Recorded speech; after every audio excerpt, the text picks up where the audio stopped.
Violence has intensified big time. We have a tweet from the Israel Defense Forces that IDF air and ground troops are currently attacking in the Gaza Strip. You know that Hamas, the terror group, has been attacking Israel. They've been doing it for a very long time. It's intensified over the past several days, and the counterattack, the big time counterattack, is on. Now, we don't know if this is an incursion, perhaps just designed to take out the rocket sites or Hamas leaders, or maybe a full-fledged invasion. Let's bring in United States Senator retired Joe Lieberman of Connecticut, and of course, former vice presidential nominee in 2000. Sir, welcome back to Newsmax. Your reaction to the news that the IDF, ground and air forces, are moving into Gaza? First, Greg, it's great to be with you. Thank you. This is a significant development. As you said, we don't know whether it's the beginning of an actual ground invasion by the Israeli Defense Forces of Gaza, or just limited for purposes. I think the government will be hesitant to have a full-scale ground invasion because obviously the risk, they've done that before at a significant loss of lives in the Israeli military. But here's the point. Hamas, for its own political reasons, based on nothing really, has chosen to attack Israel and its great cities, Jerusalem, Tel Aviv, with missiles supplied to it by Iran.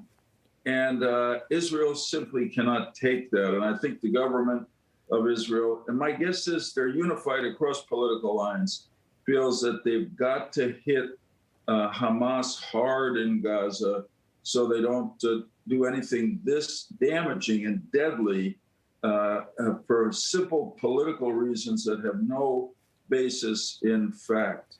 So I hope it ends quickly. I hope the loss of life on both sides can stop. But this is what happens when radical terrorist groups get the most sophisticated weapons from radical terrorist governments like the one in Tehran, Iran. So the Biden administration, they're intent on resuscitating relations with Iran, far cozier arrangement, obviously. Can we link this, do you think, with the transition of power? Would this be happening right now if Donald Trump were still in office? There might, some speculation is required, but what do you think? Well, it's hard to predict. And then I will say that in the specific reaction to what's happening between Hamas and Israel now, the Biden administration has been supportive of Israel's right to defend itself against this terrorist group. I mean, after all, we got on one side our democratic ally, Israel, our closest ally in the region, and the other side, a terrorist group that hates America, hates Israel, wants to destroy Israel. But I do think that the Biden administration attempt to get us back into that Iran nuclear agreement may be a secondary cause of what's happening, in the sense that Iran is probably encouraging Hamas to do what they've done without any justification, because Iran may think that this somehow helps them in the negotiations with the United States now going on in Vienna. Of course, I don't trust Iran. And in my opinion, the campaign of maximum economic pressure that President Trump put on Iran has to be sustained, because if we take off the economic sanctions on Iran, which is what they want, that's the end of the negotiation. They leave the table and we get nothing for it, and we simply can't let that happen. You mentioned Joe Biden is now generally supportive, at least in public statements, of Israel. This happened this afternoon. He said this prior to the news of the incursion, but let's play that from the president. Okay. One of the things that I have seen thus far is that there has not been a significant overreaction. The question is how we get to a point where they get to a point where there is a significant reduction in the attacks.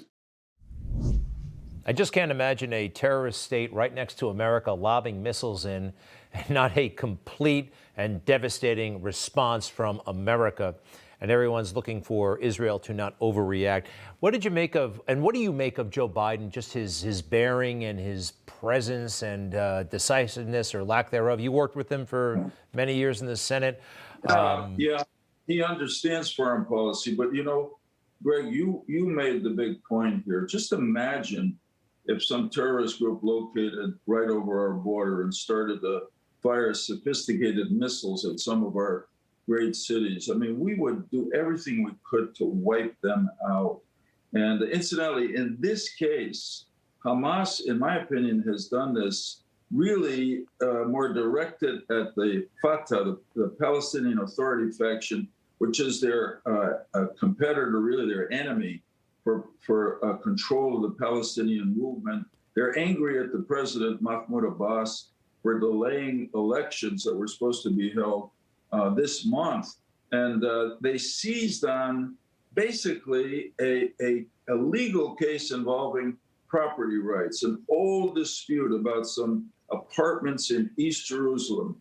Do the Arabs who live there now have the right to stay there, or the Israelis who owned that property before the 48 war have the right to get it back? That's being litigated in the courts of Israel, and yet Hamas, the terrorist group, because it wanted to strike against the Palestinian Authority leadership, and Iran, because it wanted to scare us, begins this war on the cities and people of Israel. And of course, Israel has to respond. So I hope that the Biden administration continues to remember, as they've been pretty clear about, we've got only one friend in this fight, one ally, and that's Israel.